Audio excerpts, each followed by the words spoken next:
All right, we got Waxall, we got Stolly, we got Marvin. We've got a seat that's 3 feet off the Okay, ground, all right. 3 inches off the What's, yeah, Joe, what's, We are live. you good? Well, I as soon just as- want to ask everybody, since it is my first time taking meeting minutes, that you speak directly into the mic, just in case I miss anything. And yeah, make sure you turn it on. You'll see the little green button or green light go up. Austin says it's best to talk into it like you're almost eating it, and then you'll get the best audio. Okay. All right. And then, is everybody here? Are we still missing a couple We're people? good. No, we'll, Okay. the members are here and Brian is here, so we're gonna get started. Okay, perfect. If All right. everyone could just say their name for me one time, just so I know who's who, and then we can get started. Thank All you. right, Jeff Perryman from Weddington. All right, Steve Ayers from Stallings. Joe Polino, Marvin. Amanda Fuller, Wesley Chapel. Rick Becker, Mineral Springs. Robert Murray, Mayor of Waxhaw. All right. Well, first off, let me thank everybody for being here tonight that's attending in person. We've got a very special guest again this evening, Brian Matthews from our county manager is here with us. I think, Brian, this is what, the third time you've spoken with us? And every time that you've been with us, it has been an education. You're a wealth of information. I hope that, for the folks that are watching, they'll get a lot out of this too, because I know several folks have told me that they can't be here in person, but they will be watching it later on the review. But what we're going to do this evening is going to be slightly different from our normal, the way we run the meetings in the interest of time. What we're going to do is, yes, I'm going to go ahead and let Brian start. Brian, and I'm sorry, you've got another gentleman with you to make a presentation. But we'll let our county officials make their presentation. I know that members of the group here, WUMA, have provided some specific questions that we wanted addressed, and they will be. And then as soon as that is done, we are more than welcome to take, obviously, additional questions from us or anybody that's in the audience. And then we're going to wrap it up with just any other public comments that might be made, and we'll be done. So with that said, Brian, the floor is yours. We will have to adopt the agenda and Oh, I'm sorry. approve the meeting minutes, and then it's public comment period. All right. And we just have to go through a couple things before the presentation, but we can go Okay. through them quickly. Well, let's see. We've opened the meeting, and we do have a quorum. Can I have a motion to adopt the agenda as presented? All in favor? Aye. All right. Can I also have a motion to adopt the regular meeting minutes from February 27th, 2024? Well, that should be 2025, should it not? So moved. All right, and that's the only correction, is it should be 2025, not 2024. All those in favor? Aye. All right, since we've got it right here, any public comments? Joel, I know you've got something you wanted to mention. Oh, wait. Let me get you a microphone, real quick. Or if you don't mind speaking into this. Take a seat. Come Sure, that'll probably be easier. All right. Make everyone comfortable here. Yes, of course. All right, good evening, everyone. My name is Joel Down. I'm from the village of Wesley Chapel, and I will make my comments quite brief. In summary, I just want to thank Mr. Matthews and the folks from the county for being here. I also want to thank you all and it was good to see you all at the Union County Economic Development Municipal Summit, for those that were there. I was talking to, let's see my notes here, Miss Christina and Mr. Polino actually at the summit there, and we were discussing a little bit of having a youth WUMA council. I believe that could be a great idea for the different municipalities to encourage those that are younger, such as myself, to get involved and understand the issues facing the local municipalities that we live in, and then also the county at large. And so I just like that be something that you guys consider. That's all. Thank you. Thank you. Anybody else right now for just general public comments? All right, I know the next item is delegate municipality reports, but I would ask that we delay those till after the presentation, if that's okay. And so there is no old business, so now number 7, new business. Now you're officially on, Brian. Well, first of all, I'd like to do is introduce Van Harold. Sure. Van is our tax administrator. I know one of the questions you had is about the reappraisal we're going through this year. I think you're getting a microphone. There we go. I'd like to say he's been going around with all the municipalities, as many as he can, and giving information about the reappraisal. So I'm going to let him kind of get up here and talk about that, and then later I'll come up and I'll address some of your other questions you may have. So I'm going to turn it over to Van here.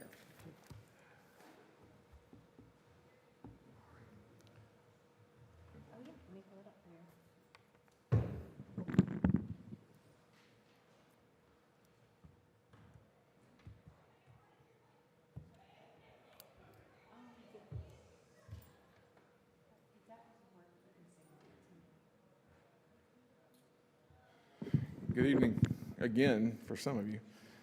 Second time this week. Hey, we appreciate it, though. It's been Oh, helpful. you're welcome.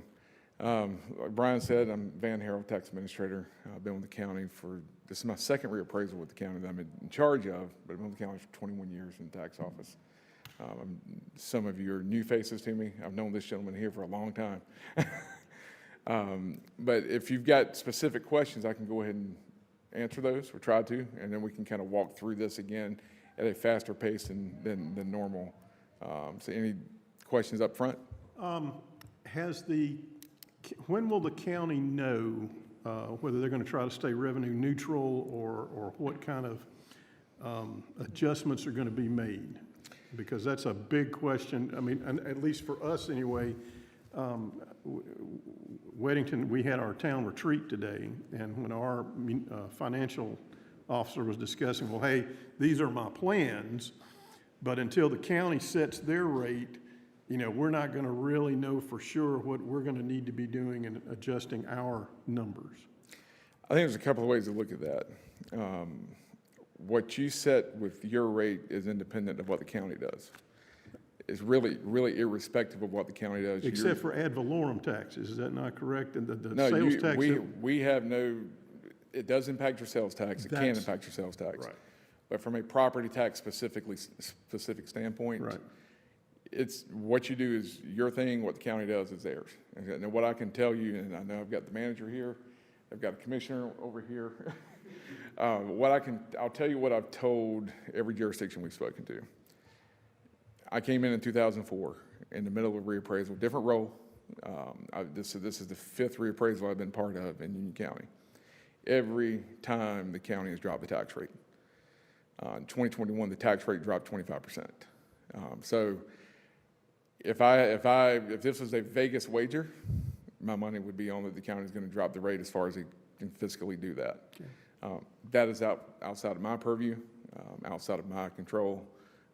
I provide input from the tax base standpoint, speaking of which, we will have that to you next week for your jurisdictions.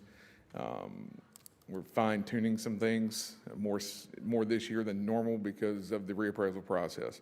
There's a few more things we have to account for. But from that standpoint, I know that the budget adoption schedule, I think, is early June. But they'll have an idea of what they're proposing before then. But that is a later conversation from tonight. I know I've not been back to Wesley Chapel. I've not been back to Weddington. So we'll work and see if we can work that in over the next few weeks as we get further into the process. But I'll hit the highlights here.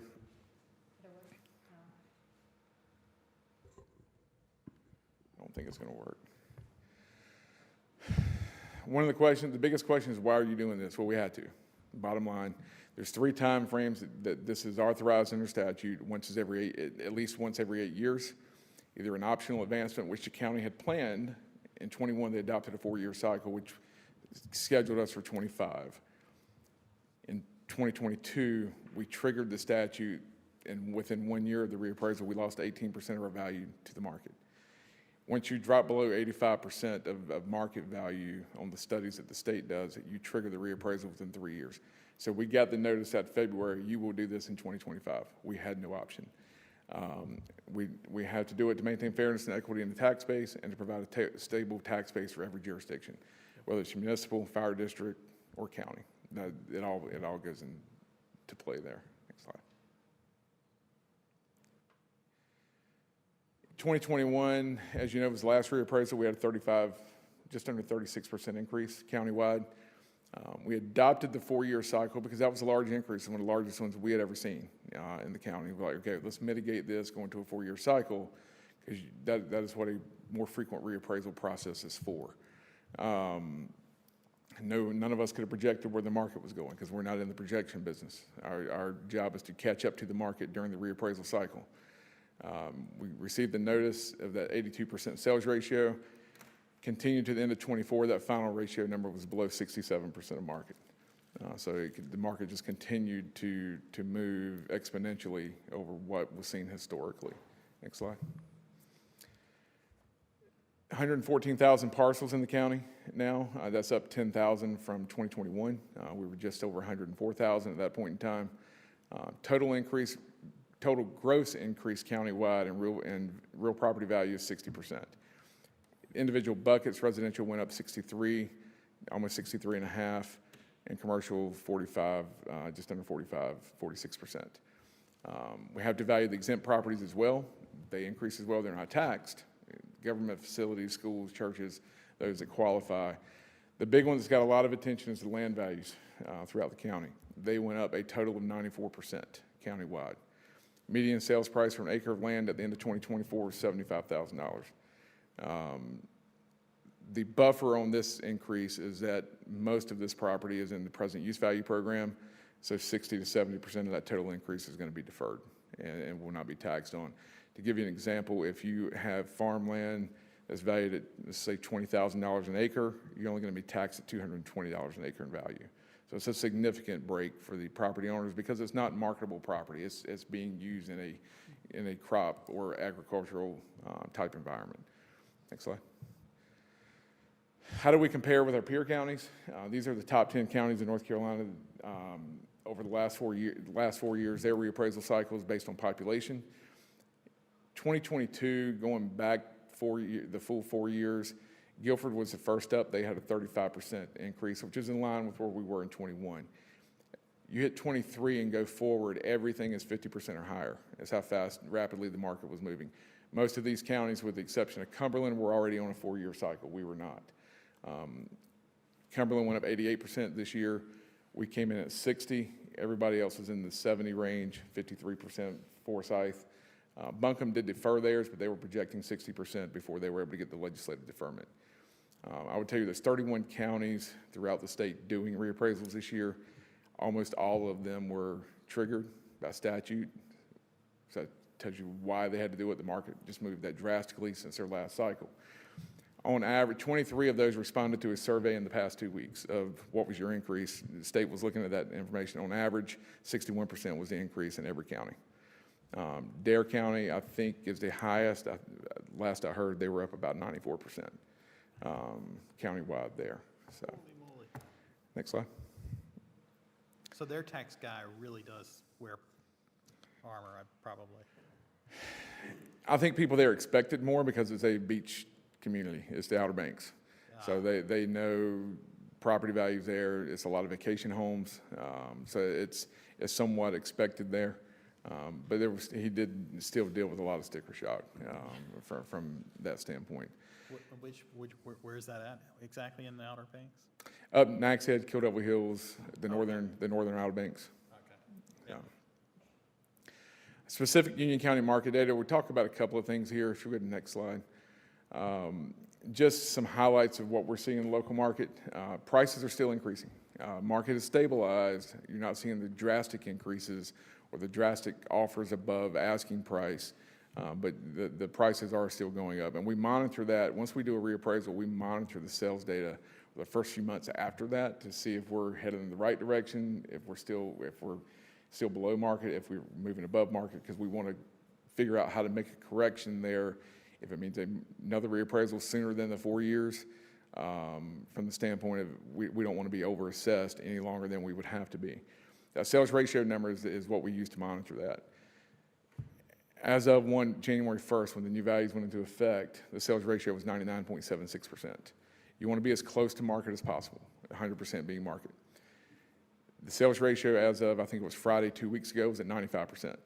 So prices even, and of course it's a median, there's some higher, some lower, but the prices are continuing to move up. Not as rapidly, but they're still increasing. The median sales price in Union County as of December 24 was $438,000 for a single-family home. Compared to January, based on data from Rocket Mortgage, that number was $463,000. So that shows you the increase from December to January. Different reporting services, but still based on MLS data. So it depends on, it's all about the methodology in which they compile their numbers. But that's what's being reported. Next slide. We know that growth is a big contributing factor. We won't belabor that. We all experience that on this side of the county. Just to highlight a couple of things, projected population by 2030 is expected to be above 300,000 people, and by 2050 above 430,000. And that's data from the Office of State Budget and Management in Raleigh. Next slide. Sales volume, we had roughly 47,000, 48,000 residential sales over the past 4 years that we analyzed and gathered data from to build the schedule of values, which the Board of Commissioners adopts prior to the reappraisal that allows us to do the valuation process. That schedule of values will govern everything we do for the next 4 years. If you build a house in 2028, that's going to be valued as if it existed today, not in 2028. Whether the sale price is higher or lower, it's going to be valued as of right now or as of January 1st. Next slide. Your median sales prices, obviously residential, commercial and industrial fluctuates depending on the type of property. But you can see the steady increase from 2021 in the median sales price of single-family homes from $350 in 2021, at the end of 2021, to $465 at the end of 2024. Next slide. We'll look at the overall municipal and county valuation totals, but there's a couple of things I want to touch on before we hit those slides. Next one. One of the comments we've heard, questions we've heard is tax value is never market value. Well, there's no such thing as a tax value. In reality, in practice, from common layman's language, there is, because everybody they may be looking at a value in a year that a reappraisal did not occur. General statutes require uniform appraisals throughout the county. The definition of that is that all property should be appraised at its true value in money. The statute goes on to define true value as market value as of the time of reappraisal. And so that's why we have to build that up. Again, this is not a projection. We're gathering data that's happened over the last 4 years, especially the last 2 in most areas, and bringing that forward to today.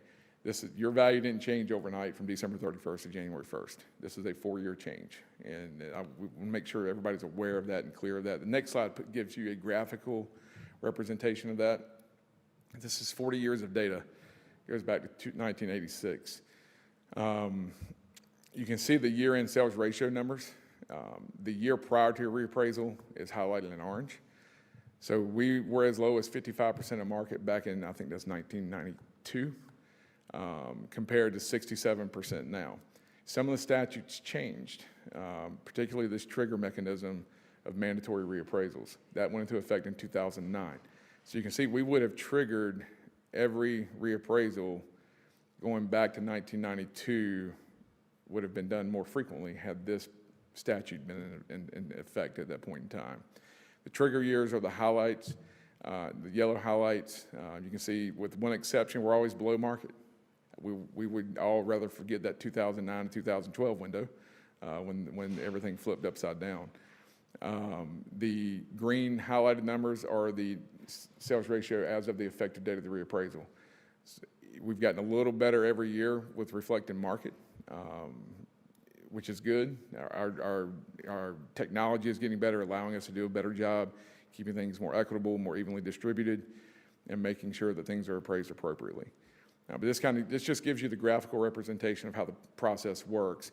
The red line is your market value. Wherever that's at, that's 100% of market. What's actually moving is the market, but we have to hold that stationary to show the sales ratio numbers, if that makes sense. Next slide. Total valuation, residential agricultural properties were up to just over $52 billion in value countywide. Commercial industrial, $5.6 billion, give or take. So we're still roughly 90% residential, maybe slightly higher than that if we actually run the percentages on these numbers. But your total residential valuation is $60.5 billion. You see the land component there. The biggest one that affects everybody is that median home value. It increased from $293,000 to $403,000 from 2021 to 2025. And there's your two sales ratio numbers. We've already touched on that. And what that is, it's just a comparison of the assessed value of a property compared to what it's sold for. And the Department of Revenue gathers all that data from us. We provide it to them. They run the studies. We run our own internal studies. Usually a little bit of a variance between the two because theirs is a sample. We're looking at everything. But it's in the same basic neighborhood percentage-wise. Next slide. Here's your municipal numbers. I think the ones that we haven't been to is Weddington, Wesley Chapel. We were at Waxhaw earlier this week. You can see all those here. Marvin, for the first time, we have a whole jurisdiction with a median home value above $1.1 million. And so they'll get, if we give trophies, they'd get the trophy for this year. But this kind of shows you what everything breaks down to and shows you each jurisdiction's total residential increase. If there's any questions about this particular slide, I won't go through every jurisdiction and read it off, but if there's any questions, I'll be glad to answer it. Yes, sir. I know I talked to you about, just we're getting a lot of letters and asking us to talk to the commissioners and for us to revenue neutral. But if maybe some highlights and points on how to go about appealing. The reason I asked that is as I was thinking about it later after I asked you in our meeting when you came by, I'm under the assumption when you look at these values, these are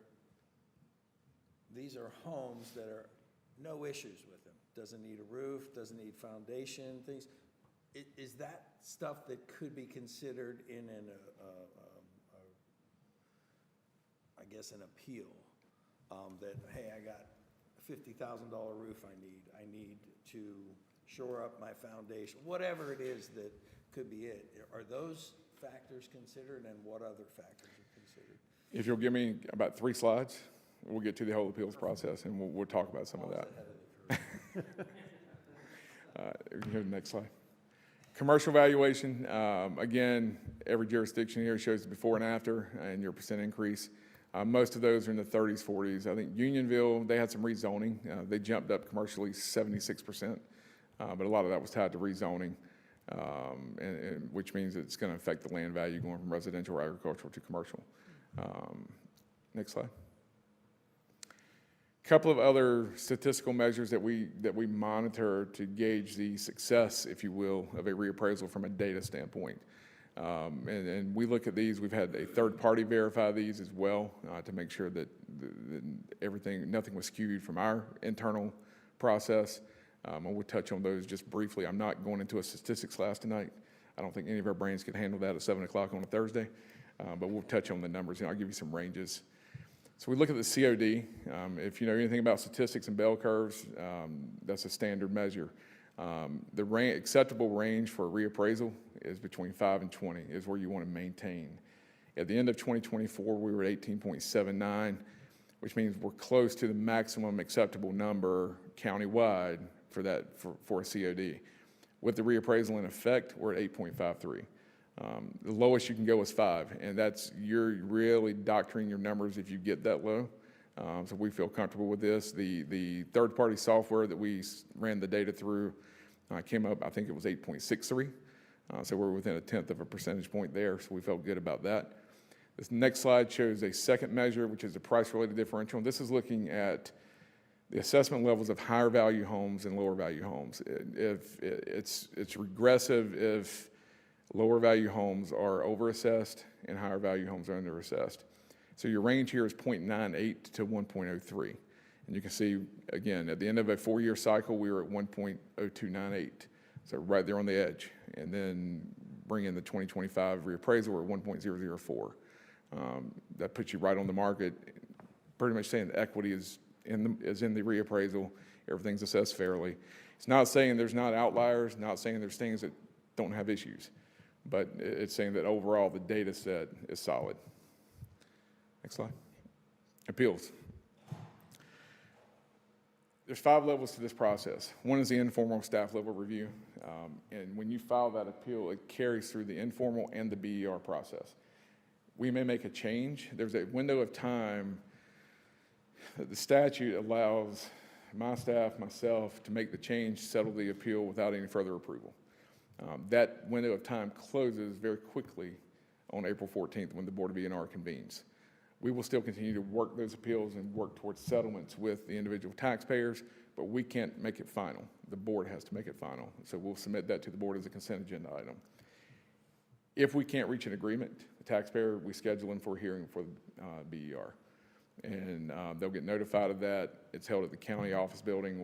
We meet on Mondays, Wednesdays from 9 to 12, and Thursday evenings from 4 to 7. So we have an evening time slot once a week to allow people that may not be able to make it during the day to come in that evening time. From there, if you're not satisfied with the board's decision, you can appeal to the Property Tax Commission, and that is the last avenue for evaluation change. If there's a legal argument related to the appeal, either the county or the taxpayer could appeal from the PTC to the Court of Appeals. We've had a handful over my entire time with the county. I think we've had 2 go to the Supreme Court, either at our request or the taxpayer's request. I will say that the Board of E&R is an independent board. They are independent of our office. They're appointed by the Board of County Commissioners. 2 of the members have been on that board for 29 years. The chairman, the gentleman who's going to be chair this year, has been on for 29 years. He's a former bank executive, knows the Union County market extremely well, and understands the whole reappraisal appeal process. So we feel confident and that every taxpayer will be treated fairly based on the evidence provided. Next slide. Appeal deadlines, again, I mentioned the board convening on the 14th. They will adjourn on May 28th. That is the absolute last day you can file an appeal. The notices that were sent out, the last statement in the notice requested that, I think the actual wording was, the appeal should be received by the tax office within 30 days. That is a request so that we have time to review them and can work with the taxpayer. The board will not hear an appeal that we have not been able to review. And so that 30-day window, if everybody waits till May 28th, you're not going to have good budgets. The county's not going to have good budgets. And it's just going to shift the workload way into the latter part of the year. And the more that we can get done early, the better off all the jurisdictions are from a budgeting and finance standpoint. Again, we will continue to review those as they come in and either settle them, send them to the board for consent agreements, or schedule hearings for the taxpayers depending on the scenario. Next slide.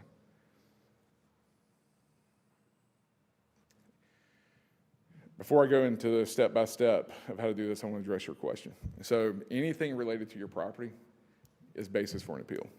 Okay, so it can be a basis for an appeal. So there are things that we don't know. We've got 114,000 parcels. I've got 10 appraisers. So we can't physically review in a year of a reappraisal every parcel that's in the county. We're required, and we meet this requirement, we review 1/8 of the county's parcels every year. But that's a growing number. So if we look at it today, what 1/8 is today, that 1/8 is going to be different next year. It's going to be different the year following because we're growing at about 2,500 parcels a year. But we do regular field reviews. Anything the taxpayer has, one thing we've told people is help us be right. You know your property better than we do. If you've got a damaged roof, I think we had Stylings. We had ladies there Wednesday night with the damage, not Stylings, yeah, who's Stylings? Stylings. Yeah. We had the ladies there Wednesday night that had the damage to their homes. And we spent a fair amount of time after that meeting talking to them outside. Which is fine, we welcome that. So anything that you think is basis for an appeal, it could be a square footage issue. Sometimes people don't know how much what their square footage is. We'll get an appeal based on you have a square footage issue, and we'll have to go out and measure it. Our number's right, they were off.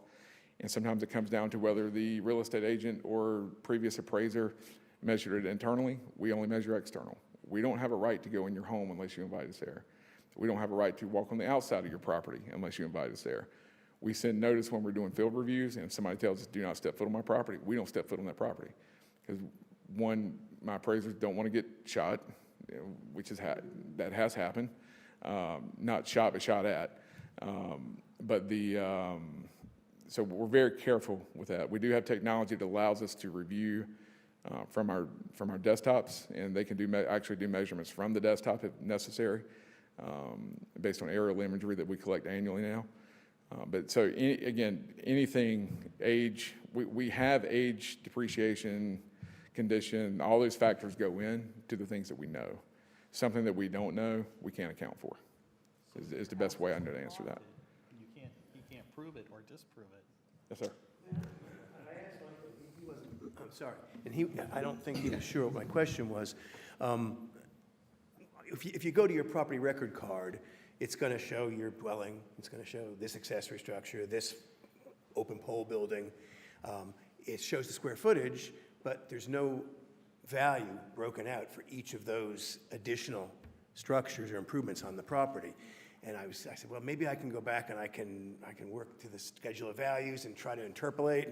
But is that value actually somewhere where we can get it from you? Is there a PRC that actually says your shop is worth $11,300 and your pole building's worth $4,200? And do you have that data available? We do. We account for every piece that we're aware of. What doesn't have value is we don't assign values currently to bedroom and bathroom count. We have the information if we're able to get it during the construction progress, but even some of that's a guess. We may think something's a bedroom and say, well, no, that's just a big walk-in closet. But we do, to answer your question, we do have the value for each component, especially if you get a printed copy from our office. I think it shows it online. It may not, but I think it does. I'd have to go back and look at one specifically. Okay, then It shows the size and the it description. definitely would show, and I'll go back and look at that because we're in the process of tweaking the data that's online with the vendor to clear some things up. I think that may be part of it. But we can definitely get you that from a paper copy. Now, as far as the schedule of values, no, you can't go to the schedule of values and build the value for a house. I looked at There's this, a lot of, this isn't going to work. there's 180 data tables there, and that schedule of values is built on a typical home. And what we look at the typical home is an average plus quality home, standard pricing, not a lot of features, but every component of that is broken out into the schedule of values. And you've got annual depreciation based on each condition type, the age construction. So there's a lot that goes into it. Those tables with the variables for your specific property will build up to your final value. So everything is not quite able to be calculated unless you're a math genius with the schedule of values. Yeah, no, it looked at that was not the way to go about it. I figured you guys had to have it. Yeah, we do. Not that I'm thinking of personally filing an appeal, but it's interesting to, those factors, especially in Union County where people have a lot of accessory structures, they have things that they might want to see how that went into their value and why is my house worth $100,000 more than my neighbor's when it's the same size house. Right. People don't necessarily know the answer to that question. And we account for that as much as we possibly can. So one of the questions we received, and I think it was here actually, was after the meeting, a gentleman was asking me, he said, so my neighbor's got a $50,000 pool. I don't. Why is that affecting my value? Well, it's not, because if you don't have a pool, we don't have it added to your property. One guy had an above-ground pool. No, we're not gonna look at that the same way we do with a big in-ground pool complex with a pool house, and it's just gonna be very different. An above-ground pool, we probably wouldn't even value, quite frankly. But the data's there. As long as we have it, it goes into the factoring of the value. Thanks. Yeah. I have a real estate license, and I think one of our councilmen is sitting out there. Wayne, aren't you an appraiser? I was a former appraiser. Do you value a basement different than you value above ground? Yes. Okay, so Yeah. that is in that It's we'll value a basement either finished or unfinished. Walkout is not walked out, it's closed off. So, I mean, there's a number of factors. That's all broken out in the schedule of values as to the base level of what those values would be. But again, there's factors based on location and sales data that are applied against those base values and determines the final value. Two quick hits. Yeah. So earlier you said, when do we think that the county will know what their final numbers are? I mean, their tax rate, and you just give us a rough estimate. The tax rate or your tax base estimate? Tax rate. For the town or the county? For the county. County. You want to chime in there? I mean, That's a good handoff. I appreciate that now. So, wait. You don't have to, I think one of the things that people, like I said, I was talking with just, people were at work were asking me, and I mean, I work downtown Charlotte, and they were just kind of asking, so that was, I'm just asking the questions that were asked to me. So, Sure. And I think they want to know, when will we know the final value? I mean, the final numbers. so technically, the final tax rate for the county really won't be determined until they adopt the budget in June. Now, obviously, we have budget meetings up until then, and we talk about a lot of impacts to the actual tax rate, capital projects, our operation expenses, our partners that we have to pay, the schools and other things. So we're always discussing that, but they won't know the final tax rate until they adopt the budget officially in June. They get that the first part of June. They get the manager's recommended budget. We have a public hearing.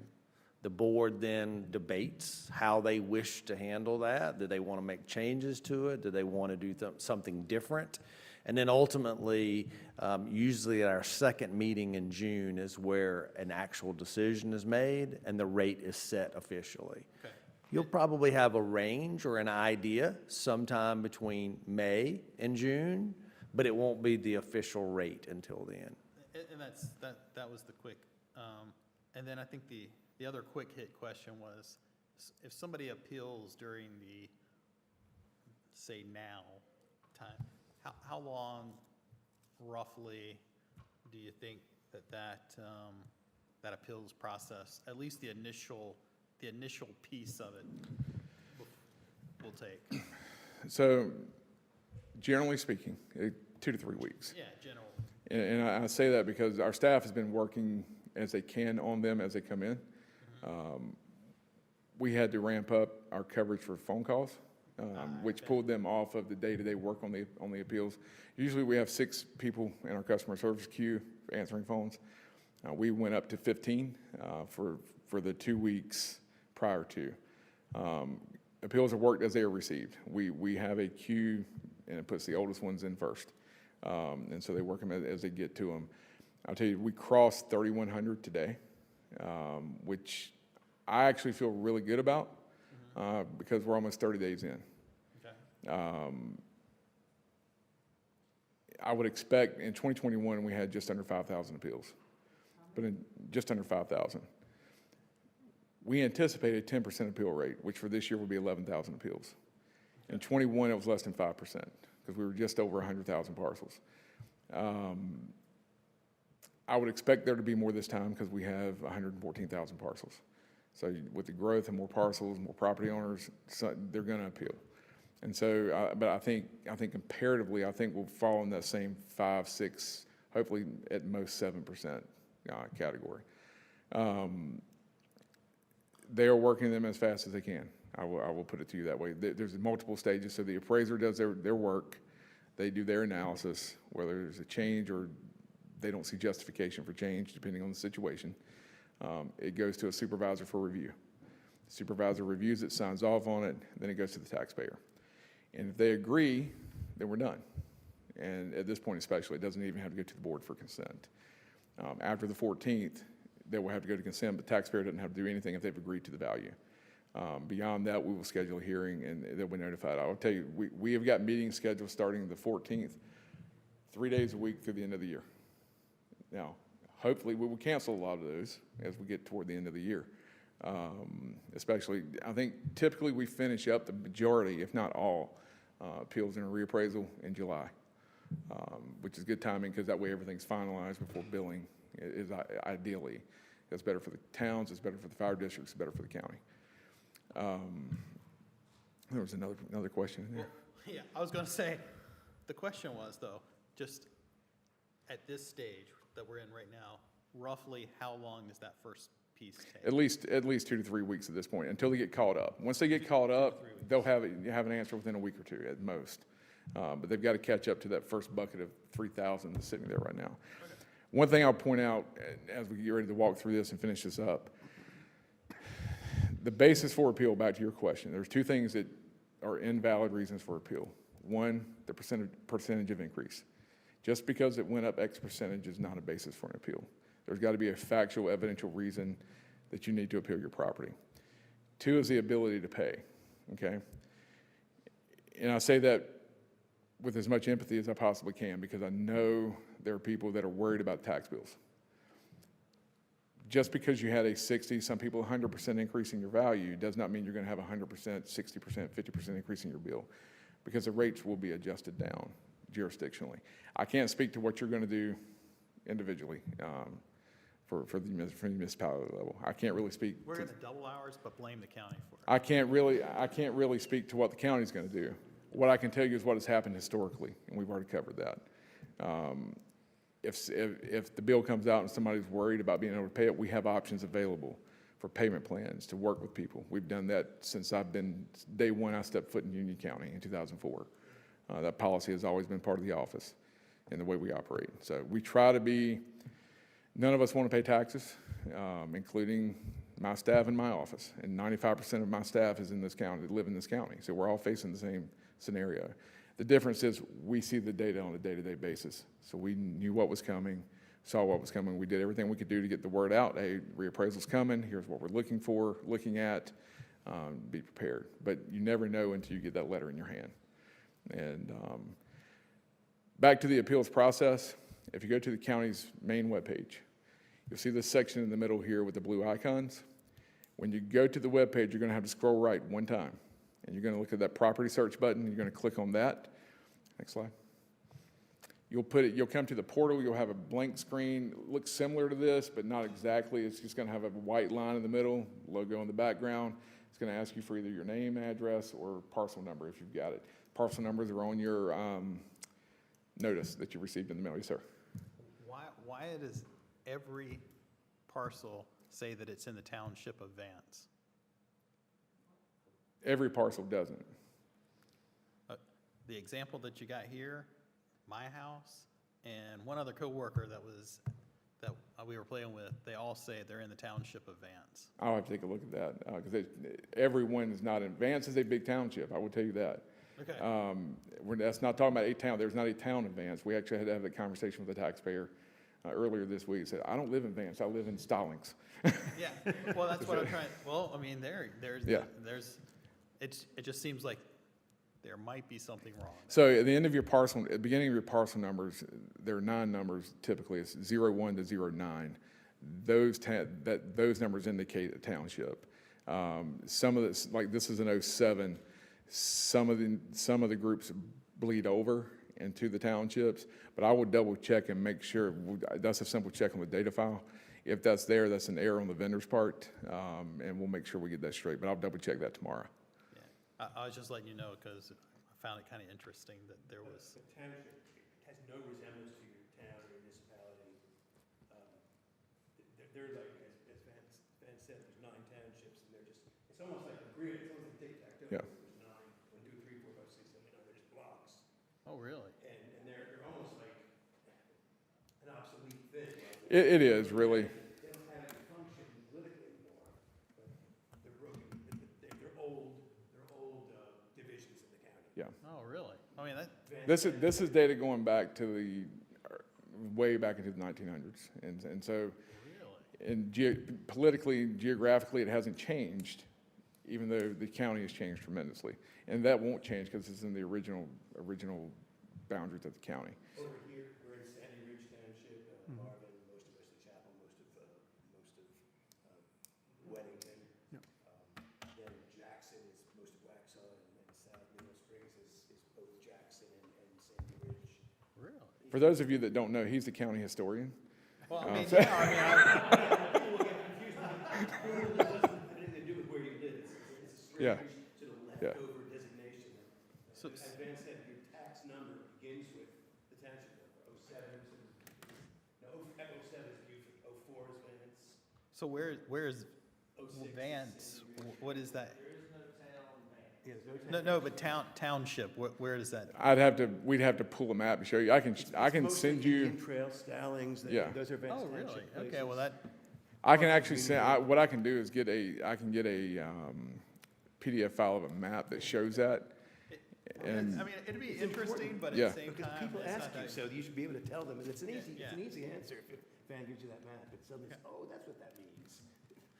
so from this screen, once you have your property up, and below, if we could scroll down here, this is an image on a slide, you would see all the data regarding this piece of property. I don't want to put anyone's house up here. This is an HOA common area for a neighborhood.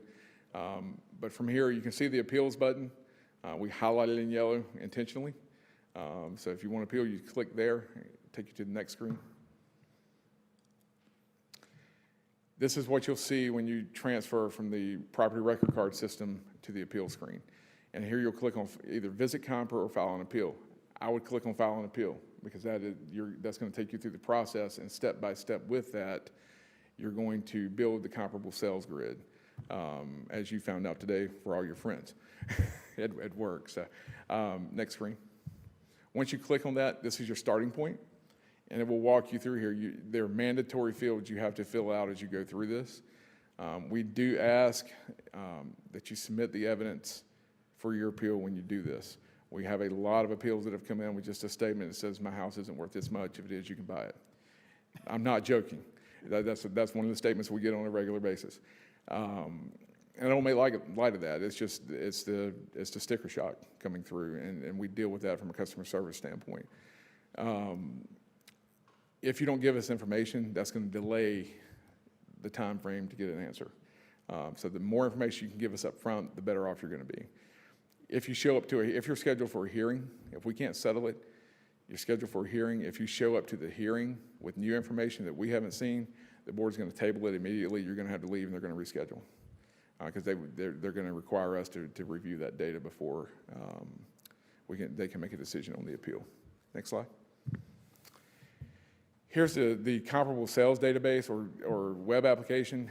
When you go to this, your house will be the one in red. That's the subject property. The yellow highlights are all the sales around in that neighborhood that you can select from to compare to your home. You pick the ones most comparable to your property, and that's how you build your successful appeal. Now, some Yes. takeaways from my demonstration that I did this morning is that you have to click on the gray button that says Add Comp, and you can click on multiple of those. And then the next thing is you have to, if you look up here with your property, it says comparables empty. That will change over to you need to save it. So you have to save it before you move on to the next screen. I'm just saying that because it was something that tripped us up a little bit just this morning when I was giving the demo, but just wanted to let people know. And if you have your own fee appraisal that you've had completed as of January 1st or prior, as long as it's recent, I would say within the last 6 to 12 months, submit that with your appeal. Especially with the board, we consider it heavily. The board considers it heavily. We had somebody submit an appeal from 2015. We can't consider that. Obviously, it has to be something more recent. Next slide. This is my staff. I'm not going to read off all the names, but I can tell you they are one of the best groups in the state, and I'd put them up against any county and any jurisdiction for what they've done. They have worked tremendously hard, and we appreciate everything that they do. So if there's any more questions, I'll be glad to take them. That's all I've got. You are sending this out to the different municipalities, this, Yes, yeah. okay. I think you're Rosemary. No, Rosemary's with you. I keep mixing up Stallings and Waxaw. I had them both this week, sorry. Aaron, Some of your money over our way, we'll take it. I think Aaron kept a copy for you guys in Stallings. Joe, if you could make sure that your staff could just make sure all of our town administrators get a copy of this slide presentation, I'd appreciate it. If that'll work. You just gave me a thumbs up. Thank you. Okay. Thank you. Thank you. Very much. Thank you. All right. Well, thank you very much. I know there were some questions about tax rate, and I did want to say just a couple of things about that. First, and Vanny, I think, said, he alluded to this, or even said it, that in a reappraisal year, he's not ever been aware that the rate has not gone down. Now, there's a difference between the rate going down and someone's tax bill being less. And that's because of revenue neutral. Revenue neutral means whenever we evaluate how much revenue we bring in this particular year, what rate would it take to generate that same amount of revenue, but you can have growth in that? And what I mean by that is if new homes are built, at value, we can capture that growth in a revenue neutral rate. So we're required by statute to actually report to the board and to the public what that revenue neutral rate is. We'll be doing that sometime in the very near future. And then, of course, then we have to work into, well, what are the expenses that the county has to be able to handle? What are those? What capital projects? Are we building a new jail? Are we paying for school bonds? What are those things that we then have to build into our rate? And then that determines the final rate. I can promise you, our rate will be lower than 58.5 cents. That's what it is today, 58.5 cents. It will be lower than that.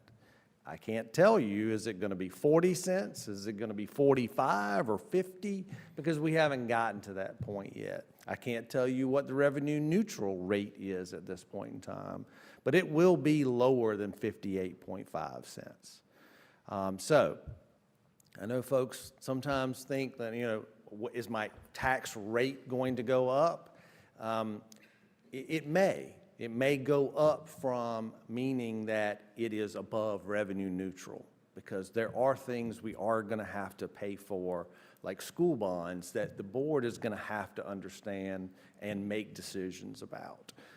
They've not discussed that at this point in time, so I'm not going to tell you what the rate is because the board hasn't talked about it and they haven't set that, but I will say the rate will come down from where it is today.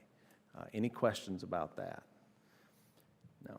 You guys will also have to determine your rates, and you have to determine, you're actually required to actually state what your revenue neutral rates are as well to the public.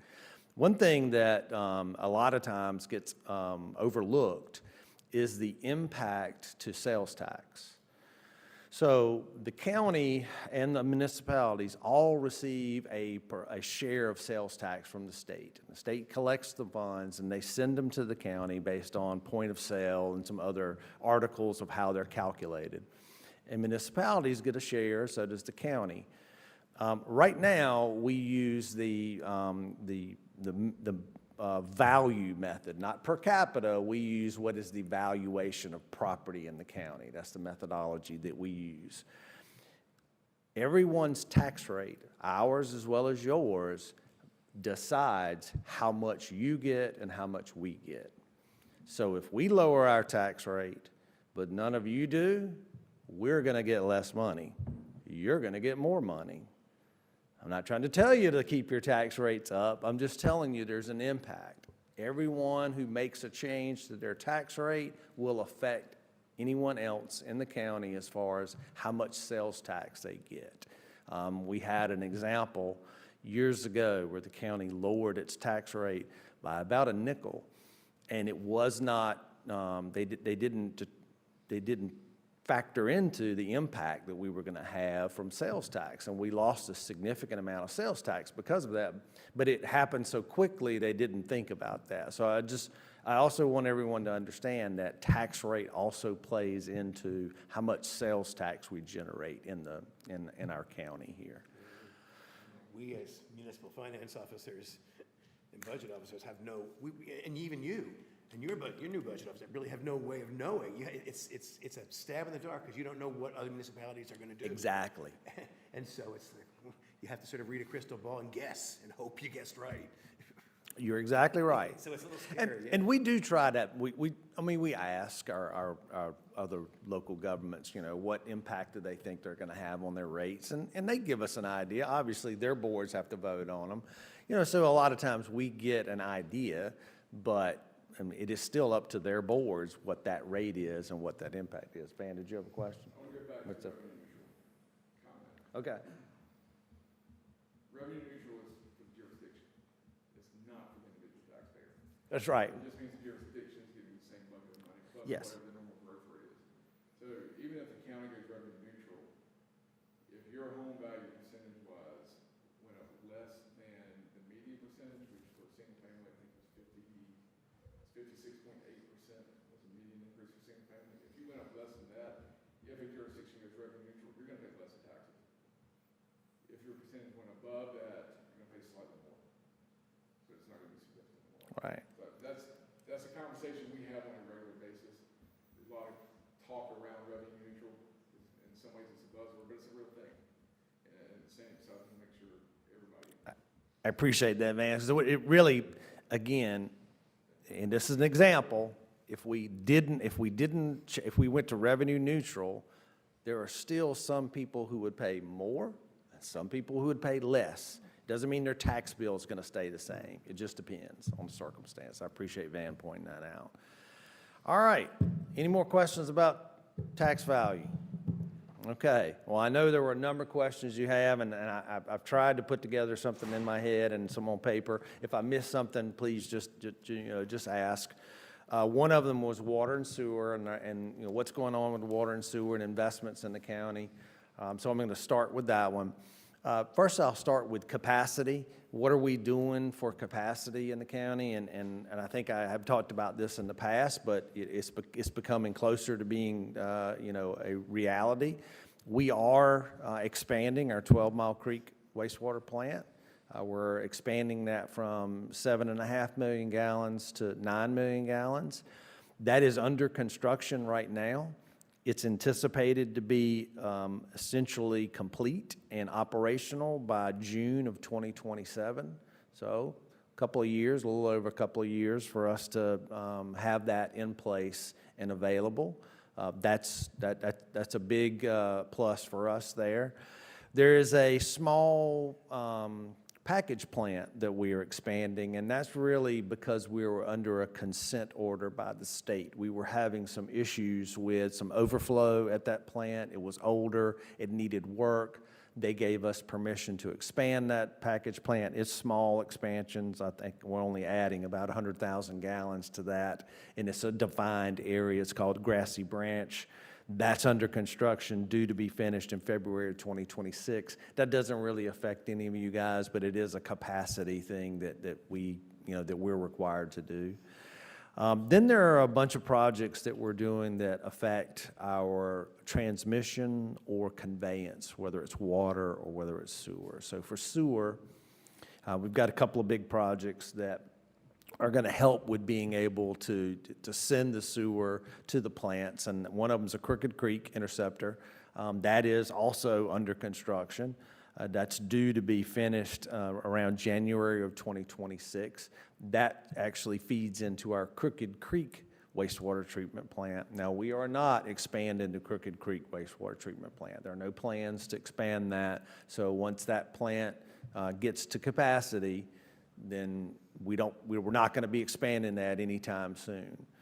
The other project that provides some additional flow is the East Fork Interceptor project. That's about 6 miles of interceptor lines that flow to 12-Mile Creek. That opens up some additional area to serve for sewer, and that is in the design right now and due to start construction in 2026.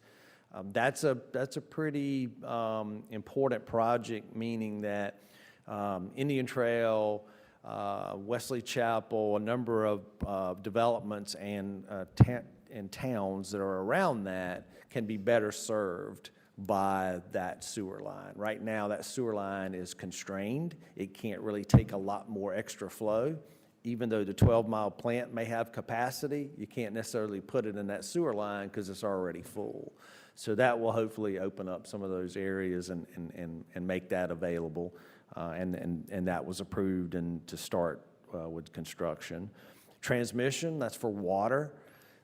We've got a couple of big projects for water. There's what's called our 762 zone transmission. That actually leads to the Marshville Wingate area.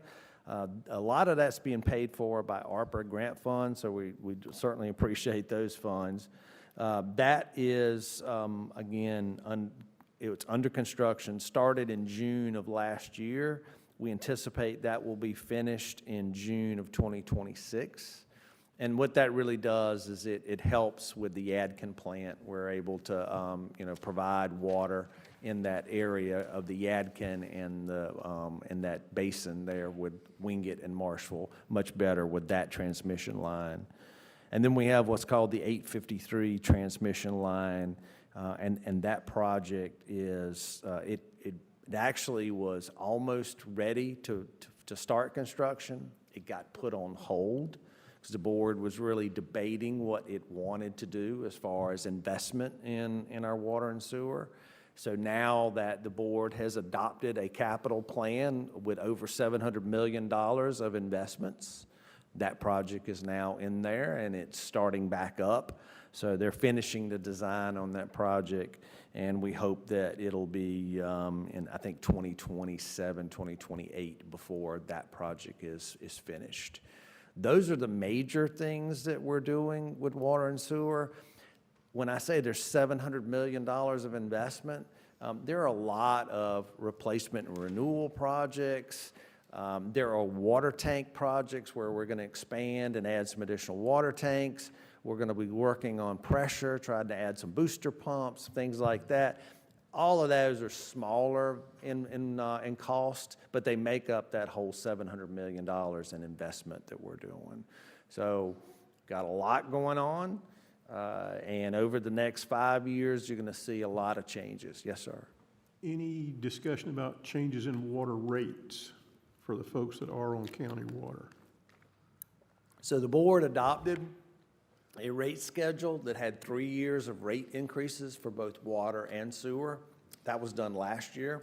So this year will be the second year of those increases.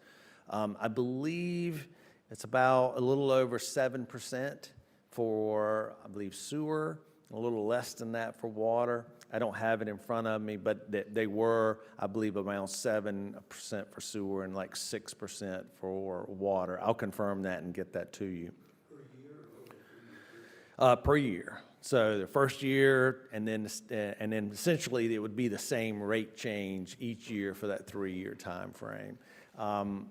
There will be the need for additional rate increases past that. And mainly because $700 million of projects, you can't fund those overnight. And so the board was willing to at least give us rate changes for at least 3 years, and then we could come back, revisit that, show them, okay, are there additional projects that we need to do? Were there any cost overruns that we didn't anticipate? What do those rate changes need to be in the future? So there will be some need for rate changes. We won't know that until we get closer to that 3-year mark on that. You've already said there's no expansion plans for Crooked Creek. Yes, sir. So I guess my biggest question here is,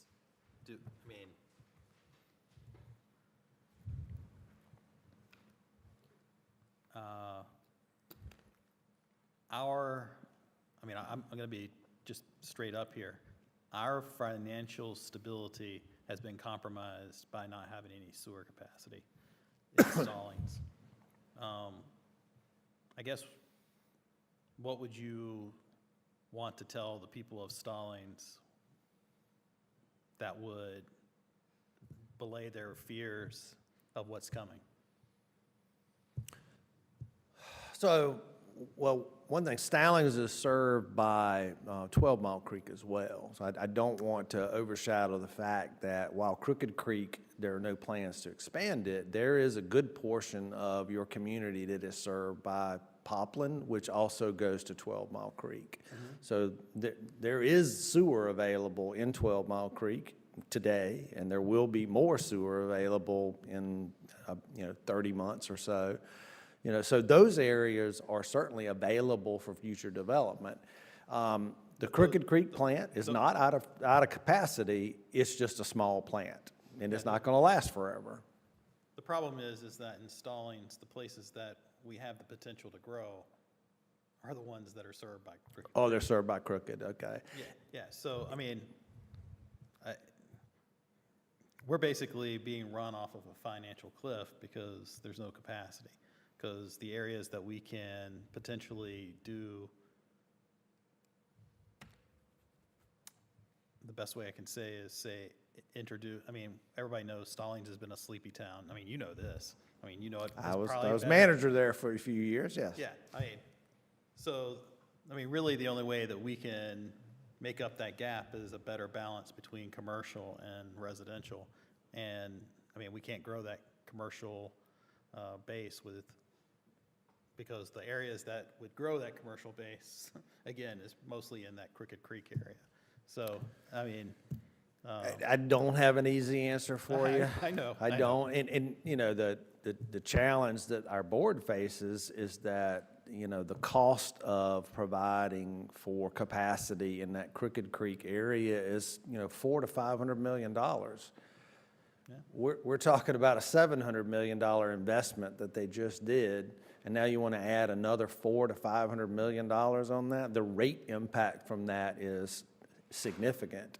And that the board is very sensitive to that. And so I don't have a good answer for you because they're sensitive to rate changes. They're already raising rates to pay for this investment.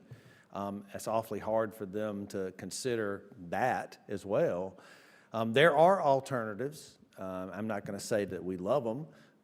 There's things that we can look at as far as alternative sewer sources. There's package plants. There's other ways to look at, can you provide sewer? Here's the challenge we all face. As soon as we provide capacity, the first thing that gobbles it up is residential. And the county, for the most part, isn't the one approving those residential projects. If you look at our history, we really haven't been the ones approving a lot of residential. Some, but not the brunt of it. The brunt of it has come at the municipal level. So unfortunately, our board, as you said, you want to balance that residential versus commercial.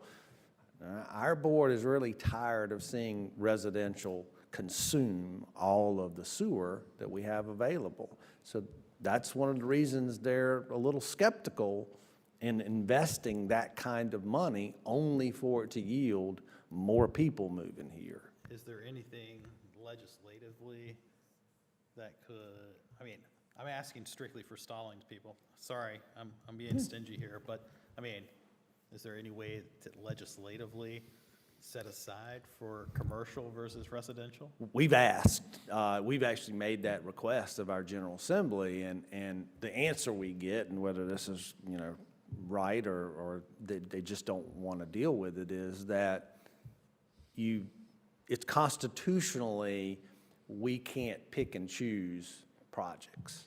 It's first come, first serve. Now, a lot of that may be also who has the lobby power at the General Assembly. The home builders have a big lobby power at the General Assembly. They really do. Well, I'll say this sort of in Steve's defense, not that Weddington, certainly we would love to have sewer available in our area, but when you look at the county and the county's budget and what percentage of the county's budget revenues are generated by the towns you see represented here at this table, I do think folks like Steve have a valid point in saying, hey, maybe we need some help in that regard. Sure. I mean, because when you look at the numbers there, pretty significant that our western side of the county provides a significant percentage of the total county's the last time I looked at the numbers, now they may have changed, No, but they- now, correct me if I'm wrong. No, I think you're right. Okay, so I think, Steve's got a valid point that, if they're help paying the freight for, a good portion of the county's budget, then, maybe there's more creative thinking that needs to be done to help them and other communities with those types of issues. Sure. I guess for us, the reality is that we are closely, within a short time period, I feel like we're going to be at a point where we can no longer financially be viable as an organization, because we can't, without that commercial base being able to develop, we're going to have to continue to tax our citizens to a point that won't be feasible. I mean, we'll be delivering stalling services at a Waxhaw tax rate. And I'm just picking on you. But, which it works for Waxhaw because they've got tons of amenities. It won't work over in Stallings. So, Right. We've looked at it at 26 Ways to Sunday. And everybody that's ever come to town has basically said, in order to head this off, you've got to build a more credible commercial tax base. And so, and we can't really move. We're kind of feeling a little bit stalled in the middle here. I think if, and again, I think legislatively is where we need help, because I think our board is going to be put in a position of having to make a decision on, are we building a treatment plant to serve residential, or are we building it to serve what we want, which is more commercial and industrial development? And they don't necessarily support a lot more residential growth. So if there's a mechanism at the state where municipalities and counties can get the state to let us pick and choose, set aside sewer for commercial and industrial, in my opinion, that's the route we need to take.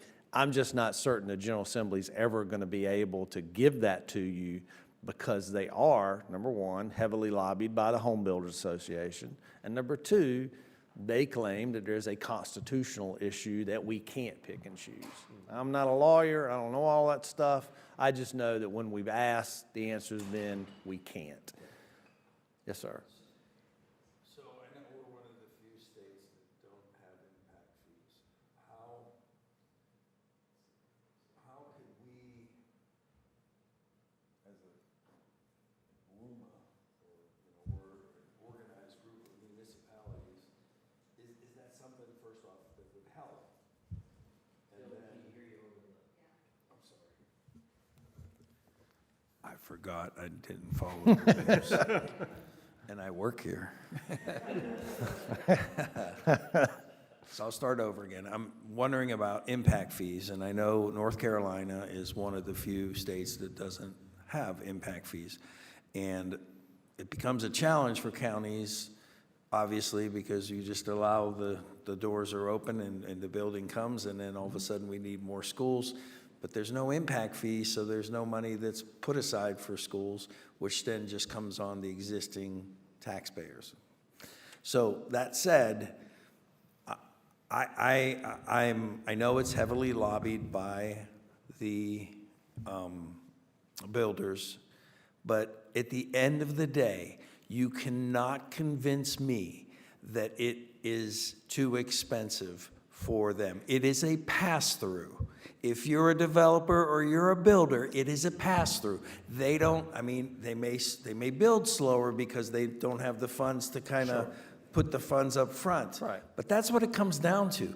If he's going to be charged this, that is to the end user. This has to happen in this state, or we're going to continue to have these kind of situations, or the county, as always going to have to increase taxes because they're not going to have the funds there. I'll talk to anybody, I'll talk to Blue in the Face, you cannot convince me. But however, the legislatures, to your point, they are lobbied by them.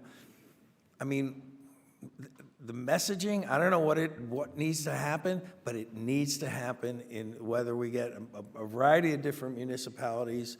WUMA is one of them. Have resolutions that go out and demand, because this can't continue. I think you hit on a good point, is how can we help you help us? So. Sure. I mean, it feels like we're beating up on you. We're not. No, I don't take it that way. I don't. And I will say this, Brian, and I'll extend this invitation to you and anybody else in the room here. At our May meeting, which will be down in Waxhaw, we've already gotten commitments from Representatives Willis and Arp to attend there. I'm trying to get confirmation from Senator Johnson, and this would be an excellent topic to bring up, you know, and anything you could do to back us up with. And whatever we can do. I mean, Right. we'll do the resolutions. We do that all the time when we're not in favor of de-annexations, whatever they're doing at the Right. state level. And we're pretty good about sticking together as a group, and happy to add other municipalities to this, where we go around and, you know, it has been something that in the years I've been in office, I just shake my head, and I even talk to developers, and they can't believe that we don't, from out of state, they can't believe we don't have impact fees. Yeah, honestly, it's going to take a statewide effort, you know, and at the local level, we all need to be on the same page, saying like, this is what we need. We need to be able to have impact fees in our tool chest to be able to do things, but it's also got to be a statewide initiative. The counties and municipalities statewide getting involved in that. Now, I'm going to be very honest with you. I don't think there's an appetite at the General Assembly to do it, no matter how many people stand in front of them and tell them to do it, because first off, they believe the home builders are economic development in this state. Now, they are to some degree, but that's what they believe. Who pays their bills? The end user. It's the end user who's buying it, and if the cost is a cost, it comes through and says, sorry, this is the impact fee. Right. And then maybe growth slows a little, which wouldn't necessarily be bad. I mean, we're getting enough input from the community saying we have too much, we want to close the doors and stuff like Sure. that. So it slows down, and I think in fairness to them, if they don't have the money to front things as things go on to pay that impact fee, it is going to slow down their ability to build. But at the end of the day, it is still coming from the end user who purchases that, who wants to move down into this area, are bringing their kids down here, and then the existing population is having to pay for that. I wish I had a better answer for you. I mean, I think honestly, it's a matter of the elected officials talking to your elected officials, talking to the county, taking a united effort to go talk to our General Assembly about these types of things, and you know, having candid conversations with them. I would argue the average person or citizen doesn't understand what it even, I mean, I talk to people blue in the face, and I talk about impact fees, and they're looking at me like I got three heads. And it's like, well, what is that all about? It's like they don't understand it, but Sure. It is, in the majority of the states in the United States, have that as a fee. It's, you know, and even the ones that are busy counties that are growing fast. So how are they doing it in other states, but they can't do it here? Makes no sense. Wish I had an answer for you. I Well, don't. since we're on the topic of the legislature, I know I'd mentioned to you before the meeting that one of the questions I was asked to bring up this evening was any legislation that you already know that has been introduced, say, at the beginning of the session, or maybe is being talked about right now, hasn't been officially dropped as a bill or anything, that would affect local municipalities' zoning regulations. I know in the last years or couple of years, we've seen different things coming down the pike from the de-annexation that happened last year, that town up near Greensboro, to there was I think a municipal housing or like worker housing type bill that saw a brief period where it was being considered that would have forced regardless of your zoning, a builder could have come in and said, well, I'm gonna build this and set aside so many, say, higher density homes for workforce housing, I believe was the term was used. I think you're correct. Those yes, sir. types of things. Are you aware, number one, of any that are currently in process, had a reading, or that they're talking about them right now that would impact our zoning regulations? So I'm not aware of any new bills that have come out. I do know there have been some bills introduced to try and walk back the bill that was adopted previously that did affect local governments and density and how we regulate density. Obviously, they're going through the process. Couldn't tell you whether they'll get any traction or not. I'm not aware of any. Always keep in mind, though, that the General Assembly has a lot of leeway in taking bills, and then what they say on the top changes, and then it becomes something else later on, and it actually then does affect you. So that's always a possibility that something creeps up that we don't know about because it just gets added at like a later time. I think bill introduction is pretty close to being over as far as how they work. And again, they have all kinds of rules where they can do things, but it's getting pretty close to where they're not supposed to be able to submit any public bills. I know they can put a placeholder bill in They to can. address exactly what you're saying, where it can just sit there and then they can basically gut it and put in what they want, but and that's what they put it there for. But there has been concern. I know I read last year that one of the proposals was the state was gonna raise the minimum definition of like a minor subdivision. They were gonna set a higher number for that.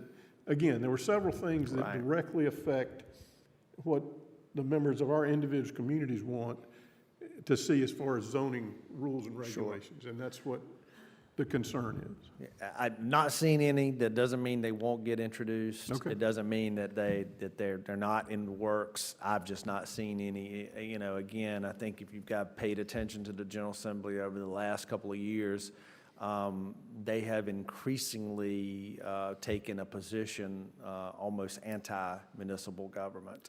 That's exactly my concern. It's unfortunate because, again, the voters live in those communities and they vote their local boards in to make local decisions. But I don't know how to get in front of that. And it just seems to be more and more there's an effort to certainly limit some of local government's abilities to regulate.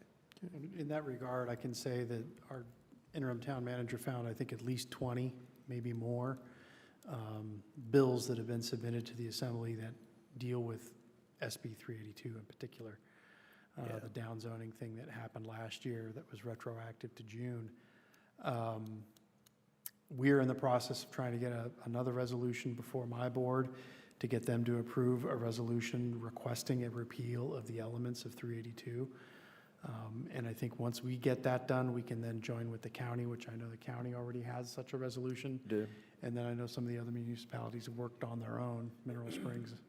So I think once we as individuals in our own municipalities have these things, these resolutions in place, then I think we can put together the joint resolution that everybody puts their name to. I think all the mayors can sign on those once their boards have approved it. So I think it's stuff like that we got to work together. And if there's other resolutions, to your point of saying, we support the idea of impact fees and just make a resolution. I think if we all do our own individual resolutions and put together the joint resolution with the mayor's names on all of them, I mean, that would hopefully carry some kind of weight. But it's either that or we all, get the party bus and head on out to Raleigh and pick up some We've done that signs. too, here in Marvin. We Yeah. went out to Raleigh for a field trip for other issues, but we did go out there. Yeah. was I don't know if gonna that's the make most a point. effective way, a resolution of some sort, or if going there and actually petitioning the bodies, or everybody calling the representatives on the same week. I think you get more out of it if you actually try to do some face-to-face or at least conversations. You know, not that resolutions don't have a, you know, a place, they do. But they have a lot of paper on their desk, and sometimes that's just one more piece of paper. When you're sitting in front of them or you're on the phone with them, that's sometimes different, and they actually have to say something. And they might tell you the answer you don't want to hear, and that's fine. But I think you get more out of it if you could actually talk to them individually and you know, explain your case. What's the issue? What are we dealing with? And hear their reasons for why they would support it or not support it. And I do want to say, you know, our local delegation has done a lot to help Union County with funding. And I think they've, you know, helped some of the municipalities as well. So I certainly don't want to bite the hand that feeds us, that we get funding from them, that they've helped greatly. But as a whole, as a body, there seems to be an effort to, you know, impact what we do and how we regulate our communities. And I think that means we have to get in front of them and have those conversations. And that may take time. You may not get them on board to start with. You may just have to chip away at it just slowly as you can. So last week at the Economic Committee, I think I was sitting next to Gary there and talking about Marvin and got to talk about our towns. And there was a time that way back years ago, all us mayors used to meet and would go have a beer down in Waxhaw and enjoy, talk about other issues, which I think at the end formed this WUMA committee, so it's more official. But back then, I suggested to the mayors that we step back and look at 50,000 feet and consider a joint multi-municipal bond. And the reason for, we don't have ball fields in Union County like Matthews has. There's plenty of land. Marvin doesn't have any of it, so it certainly wouldn't be in Marvin. But there's plenty of land in Weddington and a variety of different places. And you think about it, you have a multi-municipal bond that comes and we're competing for land against the developers who all they want to do is put in homes and, you know, buildings or whatever it is they want to do. And now we're offering to our own residents something that we could all get behind and say, because I know my kids, they're already grown up, but if you have kids and you're taking them to a ball field, you're going to WCWAA, and half the time you're underwater. Years ago, they came to me and they said, all we need is 50 acres to create, and we couldn't find it for them. But I think maybe having the county, if Gary, you mentioned that might be a good idea to consider for that, but it takes the onus off of the county and understanding that, you know, I mean, usually most school bonds get passed, but if we did it for the kids and had that funding available through the county leading it and saying, hey, why can't we compete for land just like developers do when it comes up for sale, and look at things for down the future and how you kind of can have that. It kind of fell on deaf ears years ago, but it was just an idea that, because we certainly can't do it. We failed miserably because of the new rules that they put in place, plus people didn't really understand what we were trying to accomplish. But, you know, it was a funding source, which kind of has me scratching my head. You know, they're saying they don't want the municipalities. However, we're willing to do a bond to pay for things, take the roads over. That's less money and taxes that they got to worry about. So there's things that we want to do to improve our own community, and we're getting, you know, kind of both hands tied behind our back on how we can, if we can even successfully issue a bond in that. And you know, I think the landscape is changing for the voters when it comes to these bonds. And I think you can see that in the voting record over the last few years on these bond projects. While the school bond did pass, it didn't pass like by wide margins.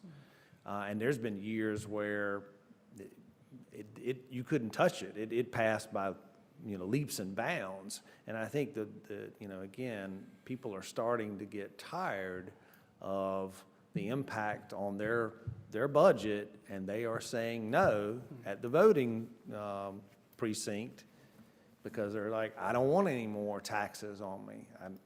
I understand you want a new school. I don't want to pay for it. And I think we're seeing a lot of that and that change. And so I just think that the landscape is going to change, and it's going to be difficult for us to bring in these quality of life type projects and convince the voters that that's the right thing to do. I don't disagree with you. I just think you got an uphill battle is what I'm telling you. Well, what other are the other topics that we had for you there that, So I think you asked about the senior nutrition. I think that was a question you had. And a thank you to Wesley Chapel. They have agreed to help with our senior nutrition program. They're actually going to fund, I think, some of the folks that were on the waiting list, and we really appreciate that. Pretty much every community that we have in the county, there is someone on the waiting list. Now, it varies from 2 to 20, 30 or so on the waiting list. The reality is that, again, we only have so much funding, and the board is going to have to make a decision on, are we funding more? And when you do, that doesn't go away. It's a permanent, until they're not on the list anymore, you're funding that.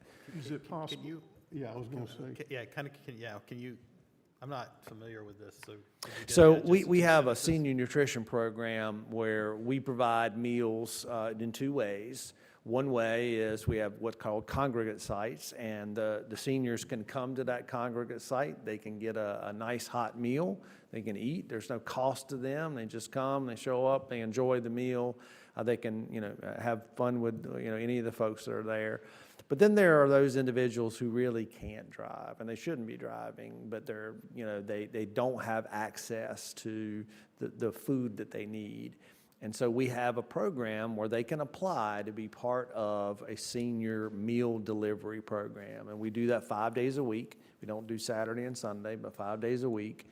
Those individuals that have qualified by application, we deliver them a meal every day. And so that has become, I would say popular is not the right word, there is a lot of need out there. And so there have been people who have applied that we can't meet because we don't have the funding to be able to pay to allow those folks to continue to get food, because we have to pay for that. And we have volunteers that actually do the delivery. And so, what we face is that how do we handle that? And one of the things that our board asked is for us as staff to talk to municipalities about, would there be any interest in municipalities helping to fund the waiting list? Not the folks that we already pay for, because we already cover them, but in a waiting list, is there any interest in municipalities being willing to help fund those folks that have applied? Wesley Chapel did step up and said, yep, we're absolutely willing to do that, and they're going to put some funding aside for that. We are going to be approaching all the other municipalities to see, are you interested? It roughly costs about $2,000 per person for us to provide meals on an annual basis. That does go up over time because the cost of food does go up. But that helps if the municipalities are willing to help participate that. And I'll just give you an example of what we face right now. So Marvin, there are 2 currently on the waiting list. Mineral Springs has 4. Stallings has 37. Waxhaw has 22. You have 37 on the waiting list, yes, sir. Waxhaw has 22. Weddington 13. Wesley Chapel had 3. They're still there, but they've agreed to cover those for a total of 81 that are on the waiting list in just those municipalities. I didn't mention Indian Trail. This was just for you guys, so that's why I just had it there. But there's some in Indian Trail, there's some in Monroe, they're all over. And if we're taking this to our individual finance officers, we would simply, in other words, if I were to present this for the Weddington, the 13 that you mentioned, say, it's going to be an average of about $2,000 apiece. That's the data I have, it's roughly about $2,000 per person. Per fiscal year. For a year, yes, sir. And that by a certain date in the calendar, we're coming up on our budget times as well, and that's why we wanted to discuss this now. Sure. That then, if we presented it, I presented it to our council, and they said if we're willing to fund this number, because that's what you've given us, we've got this many on the waiting list, that then our funds through the finance officer would be transferred to the county and earmarked for that specific For that project. purpose, that's correct. And then we would just repeat that on an annual basis. Yes, And sir. we're still working out the details, but we're going to sign an we have approved it as a council, but we're going to sign an interlocal agreement. They're going to bill us and we'll reimburse them. So Okay. we Yeah, just set it. we'll build it. It's just easier for us to build them. And again, if that's, whatever's the easiest way to do, I wanted to discuss this at this meeting so we would know how to present that at Sure. our next council. Yeah. The specifics of it. So. And our council talked about like how many people will come and ask for money and how do you decide yes and no? But we felt that as we could prove these were senior citizens living in our municipality, how could we not help support them? No, I think our commissioner has something Sure. to say. This is something that's very close to me, because folks, frankly, these are my folks, my age group. And my wife and I also are volunteer deliverers. We deliver a route on Friday that goes everywhere from Monroe way up in New Salem. And if you think about this, this is one of the last vehicles to help seniors stay in their homes, because these folks are vetted. This is not an Uber Eats program. You just sign up and we'll send it out your way. These folks are vetted every 6 months to make sure that they still qualify, are unable, don't have access to transportation, have the need. And I can tell you that on my personal route, I have 7. 2 of them are homebound and are living with family members that are providing care round the clock. And one is by himself way out in the edge of the county. And I don't know how much longer he'll be able to survive on his own. And the remainder are also by themselves in the city of Monroe. So it is essential to these folks, and frankly, some of them tell me it's the only meal they're getting of the day, other than something they might have, like cereal or something like that. It's a hot meal, and some weeks it's a salad, but there's always calorie requirements that you have to meet. You can't just give them a bologna sandwich. It's usually a meat, several vegetables, fruit, and milk is provided. And we currently have, in Union County, one of the richest counties of this state, we currently have a waiting list of 590. And it grows every month.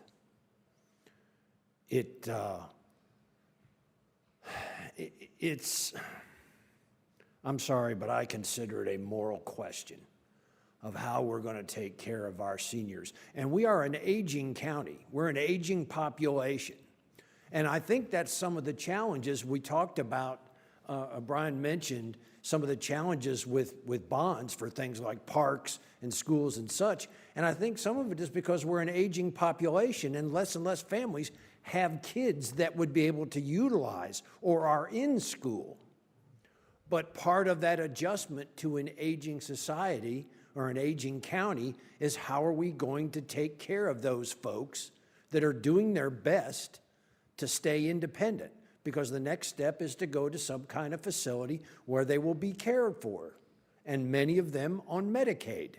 And that comes back as an expense to the county, of course. So as you Well, I can think tell, one of this the- is something very close to me. And everything you're saying is absolutely on point, because I'll bet you everybody in this room has got a relative or a friend, or you know somebody that needs that type of assistance. I know I do. And I think for us as municipalities, Just to be clear, need that assistance. No, not yet. Not yet. Give me another 6 months.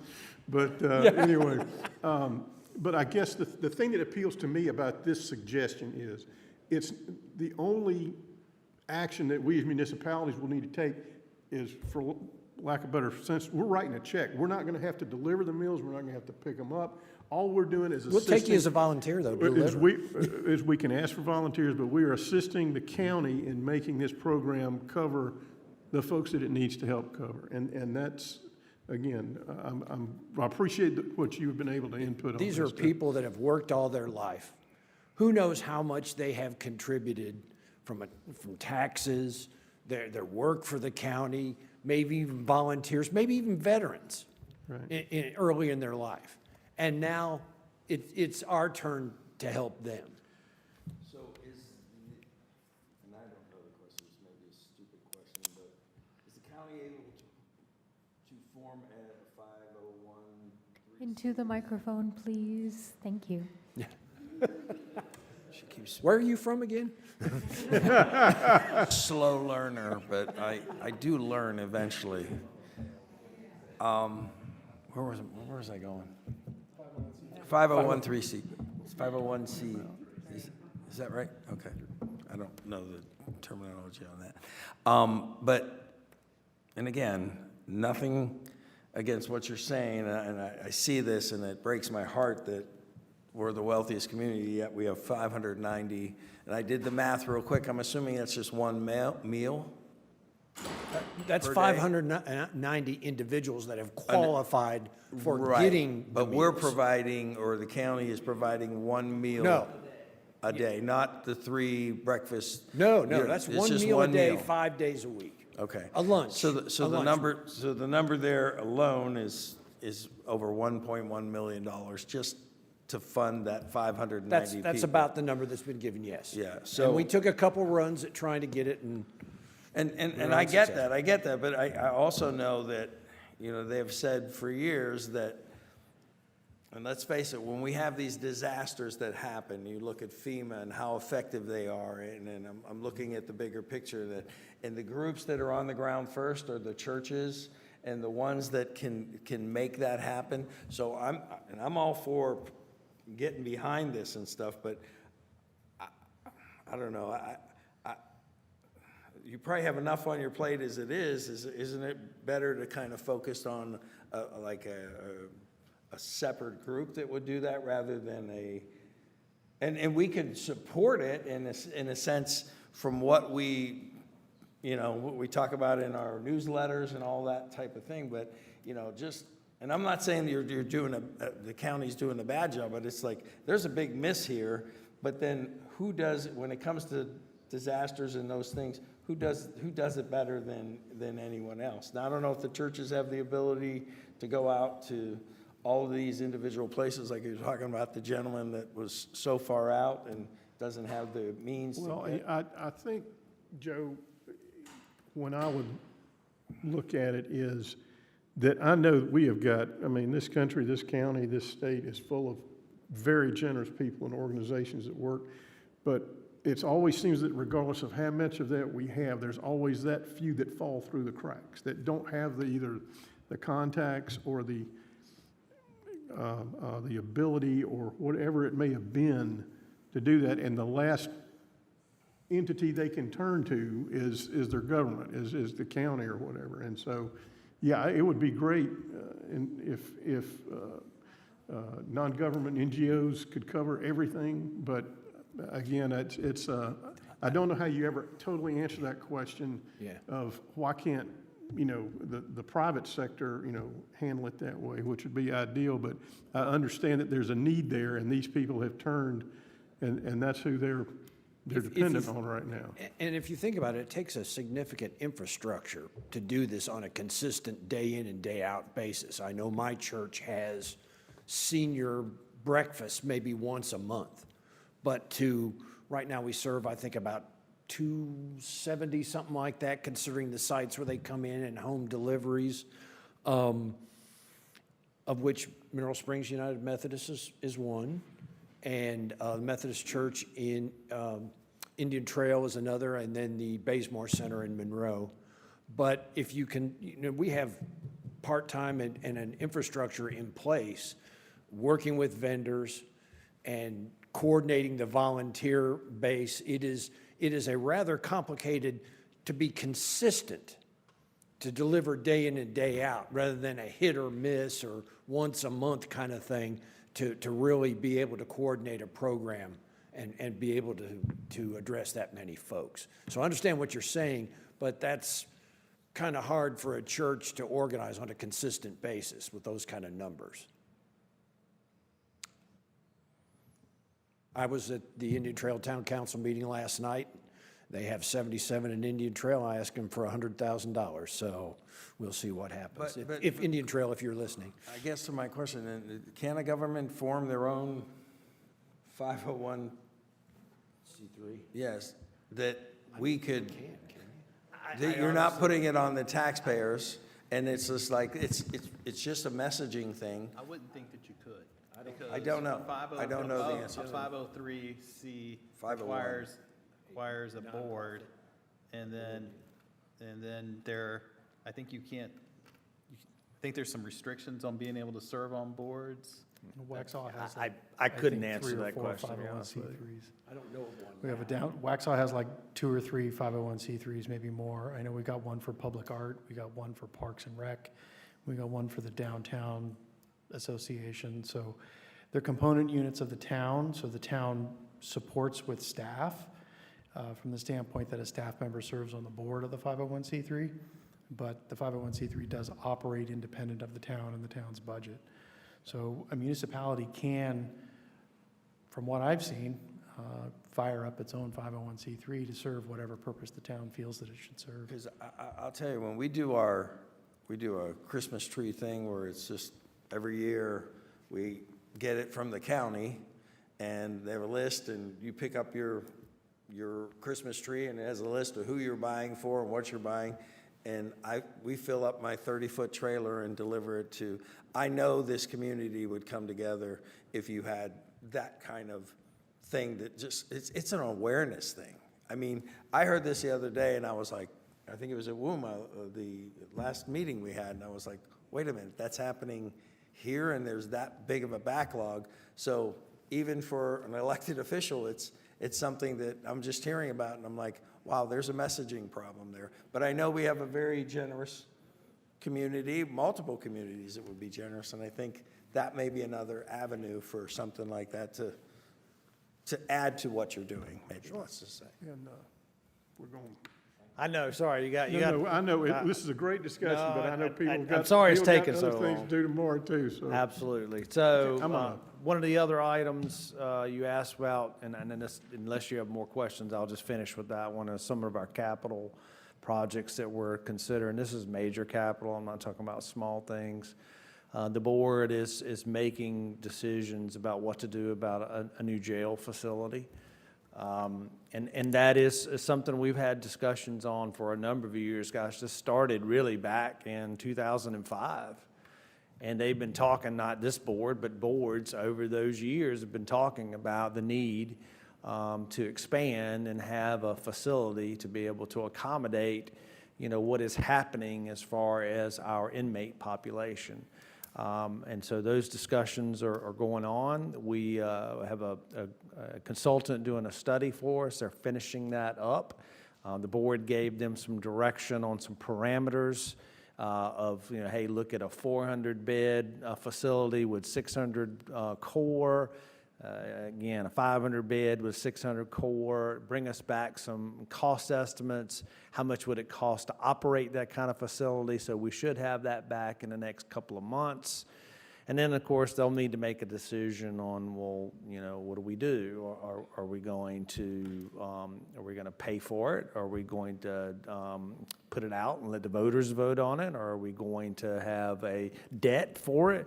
Those are decisions they'll need to make. It takes years to build one of these, not going to happen overnight. So obviously we'll need some input from them. So that's a pretty big deal. That's anywhere from $125 million to $200 million in cost. And it's a big range in between there. So that's something they're considering. One of the other things that we're doing is and this ties in with the whole inmate population, is our judicial partners are growing by leaps and bounds. The state decided to give us, even though we didn't ask for them, 18 public defenders. We had to find somewhere to put those folks, and so how do we accommodate those individuals? We need some additional court space. We need another district court judge if we could get one. There's a lot of things we need at the court level, and they're growing, and we've got to accommodate them. We're required legally to provide space for our courts. And so, how do we do that? And right now, the only way to do that really is to provide that space in our government center. Then we have to move people out of the government center that are already there. They're our staff members. So we're challenged with, what do we do to accommodate that? And so that's about a $16 to $20 million project that we're looking at. How do we accommodate that kind of, growth and then moving people around?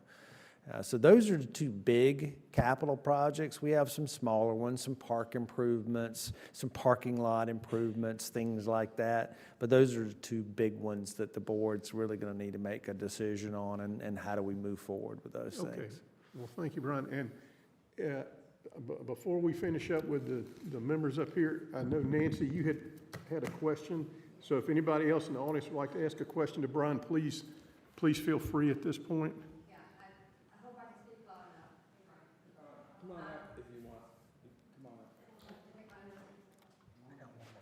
Sure.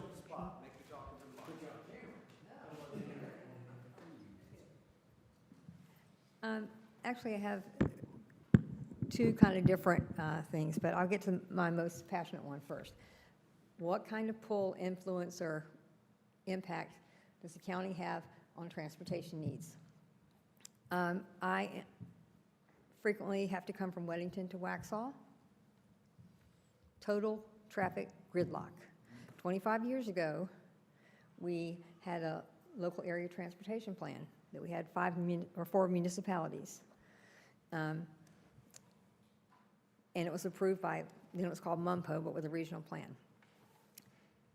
Then I understand that Waxhaw took off or asked to remove their, what they call the Waxhaw Parkway, to get people around the intersection of 75 and 16.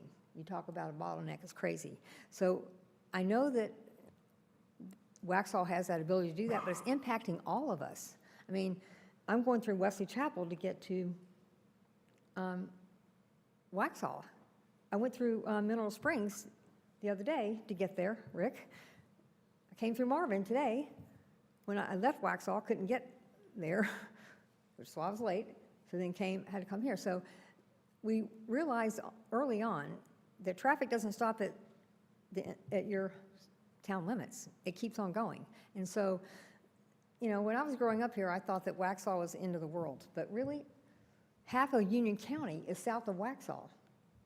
We can't get to Waxhaw. We can't get around Waxhaw. We can't get through Waxhaw. So what is the solution, the plan for that? And how, I'm just baffled by it. And there are a couple of things. I know there's going to be probably 10 more years before they actually widen Providence Road into Waxhaw. But there are some things that we could do, some intersection improvements. Ennis Road, we need a left-hand turn lane. The same with Bonds Grove Church Road. That backs up Providence Road almost as bad as the intersection of 75. And so that's my issue with that. Yes, but my other passion, and I'll just say, I know that there's been some talk about preserving the agricultural lands of Union County, and I'd like to hear what's being done with that. Okay. So All right. two questions about improvements, traffic on Providence Road prior to the widening, and preserving agricultural land in Union County. Right, and I think the bigger picture for Nancy was the whole issue of transportation and what we do with transportation in general. Unfortunately, that goes back to the whole General Assembly issue. We don't have a whole lot of influence over transportation. I mean, we certainly vote. We're part of the CARTPO now. We work with our municipalities to be united in a lot of decisions that we make, but ultimately, Charlotte really is the 800-pound gorilla. They get most of the funding. They're the ones who are going to continue to get most of the funding. That's the way the model is set up.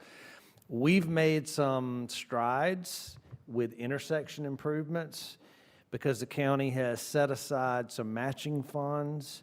We then use those matching funds to work with DOT to do roundabout improvements, traffic lanes, traffic signals, and we put in seed money or match money, and we've been very successful on that. I think we've had, I want to say, 7 intersections that we've gotten done that way.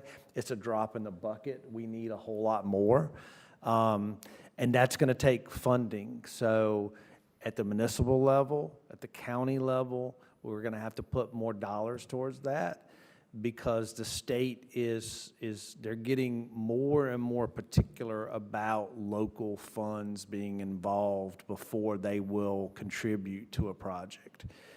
Widening projects are that's a whole different ballgame. They cost so much and take so long. We really have very little influence over those.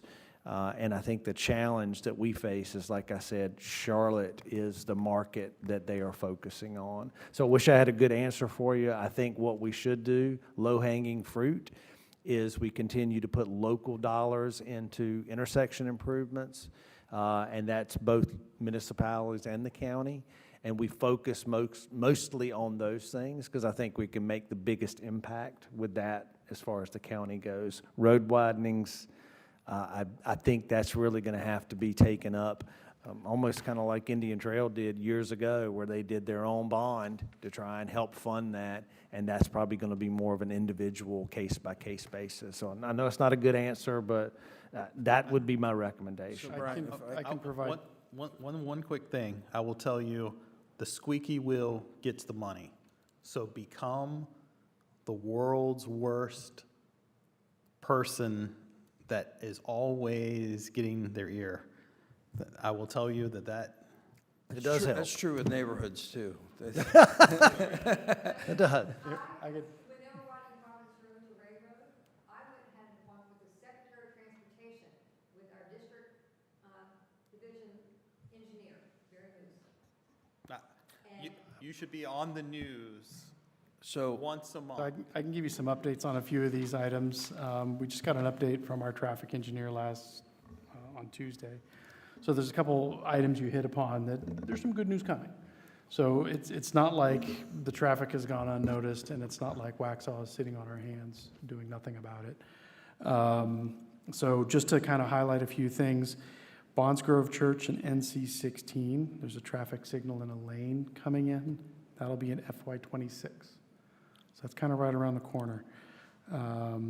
Another one is NC 75 and Old Providence Road in front of the Circle K there. There's going to be a roundabout coming either 27 or summer of 28. So that's coming. These are funded, NCDOT funded, on their way projects. Another one, there's a big roundabout coming at Newtown and Cuthbertson Road. That gets a lot of usage. Marvin Road and Bonds Grove Church, if fiscal year '28 is when that roundabout is currently scheduled. That one I'm especially passionate about. And then another big one, we're really hopeful that this that puts a dent in it. There's 2 big projects coming. The smaller of those 2 is a left turn lane, a 3rd lane added to North Broome Street coming onto 75. So we're trying to get a little bit of widening at North Broome. So a turn lane from 75 onto 16 is what we're looking for. And that's coming in about FY '28 at this point. So that's just a couple years away. And then there's a big Helms Road extension that's a little further out, starting in '29. And that's going to have a above grade crossing over the railroad tracks. And that'll be what's called Waxhaw Parkway West. So that'll probably get started in '29 at this point. So there's a few projects on the way. I'm just trying to shed a little glimmer of hope amongst all the pain and misery that is our traffic. Any, So if I could share, I'm sorry.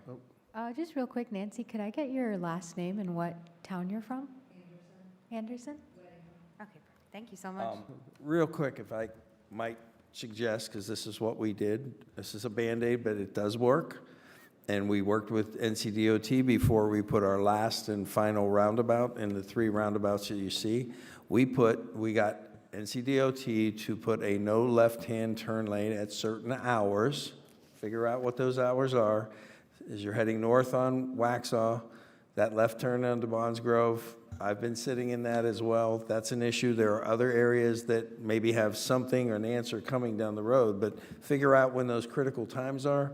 Go to DOT, ask them to allow that no left turn. We did it over here for school hours, I think, because that was the critical time. They put it in, it worked. Some people disregarded it. That's okay, but you know, we also had officers there. But it is a Band-Aid until when the project's actually, but it can work if it's done right. So. And the agriculture Agriculture, preservation. absolutely. So this year, I would say, the county actually put money into a program to purchase land to preserve for agriculture, almost $1 million, a little over $900,000. What we're using is, it's basically called rollback funds. There are properties that are in what are called the present use value programs, so essentially farm properties. And when those properties come out of the farm program, there's a look-back period that they have to pay taxes for. And so those taxes, I think, are for 3 years. Those funds then come to the county. We calculate how much those look-back funds are every year, and we're using those dollars to fund agriculture purchase of land so that we can preserve that. We've worked with the state to develop this program. There are 2 properties that we've identified. The landowners are interested, and we're in the process of doing those transactions where we will essentially have a permanent conservation easement for those properties. That's the start. I think we'd like to do a lot more, but at least the board has taken a position of every year that we have those look back or surplus dollars, we will put that in that program. So I'm excited about that. We in Union County, and I don't have the statistics in front of me, but I want to say we were like 13th in the country for the loss of agricultural land. That is staggering how much land we lose on an annual basis that goes out of agriculture, and we just can't continue to do that. We've got to preserve it somehow. So. Aren't we like the 3rd or 5th largest county as far as agricultural products in the state? We are. Cash receipts, I believe we're 3rd, if I'm not mistaken. If you look at ag and cash receipts for ag, we're big. Even though we're, heavily residential on our western side, got a lot of ag spread around the county. And you wouldn't think it, but, we're kind of the tail of 2 counties almost. And that gives more bang for the buck, really, than even industrial, because the cost to the county is so low, but the revenues coming in to the agricultural sector are so big. So it's a great use to encourage, as you know. And no services that we usually have to provide for it, or very limited services.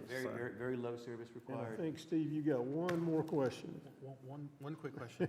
Earlier tonight, when we were talking about Crooked Creek, you said to expand that would be 5 million. Was that an actual number or just something you were throwing out? No, the last estimate that we got was between $400 and $500 million to actually expand that to an 8 million and not expand, build a brand new plant for 8 million gallons.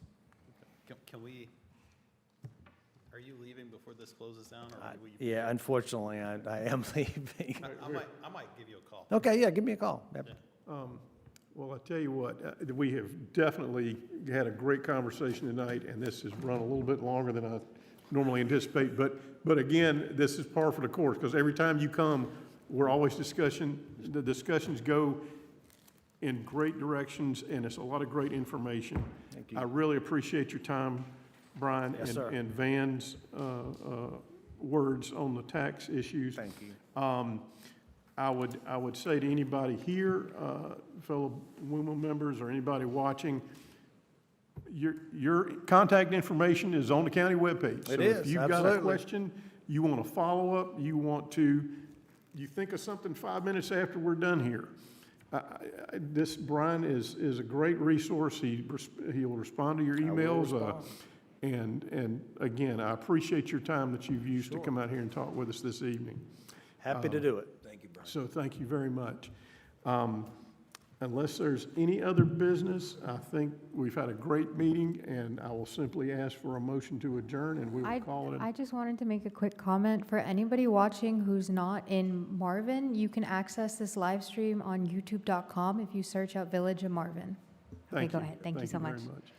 And can I have a motion to adjourn? So moved. All in favor? Aye. Thank you very much. Good night.